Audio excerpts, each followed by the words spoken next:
बिस्मिल्लाहिर्रहमानिर्रहीम।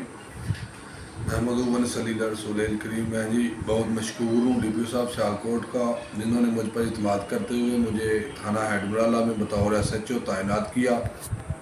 और हम यहाँ पे रहने वाले लोगों के लिए रमज़ान मुबारक के सिलसिला में उनकी सैर व अफ्तार तरावी तमाम फूल प्रूफ इंतज़ाम किए गए हैं। और इंशाअल्लाह रमज़ान मुबारक के मुक़द्दस महीने में ईद की गहमा गहमी भी शुरू होगी और लोगों के जान माल का तहफ़्फ़ुज़ किया जाएगा। और हम अपनी तमाम तर सलाहियतों को बरूए कार लाते हुए लोगों को तमाम जराइम पेशा अनासर से महफूज रखेंगे और इलाका थाना आज़ा में किसी किस्म के जराइम को परवान चढ़ने से रोकने की हतल वसा कोशिश की जाएगी और इंशाअल्लाह तमाम जराइम पर काबू पाया जाएगा।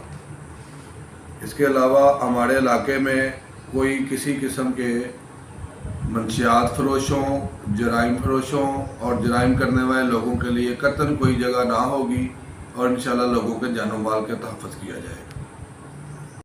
मेरे इलाका थाना के लोगों के लिए मैं जी 24 घंटे के लिए लोगों के लिए हाज़िर हूँ और इलाका थाना के दरवाजे लोगों के लिए खुले हैं। शहरी किसी भी वक्त उनको कोई भी मसाइल दरपेश हों तो मैं उनके लिए मौजूद हूँ। वो किसी भी वक्त आके तो अपनी शिकायत बता सकते हैं। इंशाअल्लाह उनकी शिकायत का मेरिट पर अज़ाला किया जाएगा।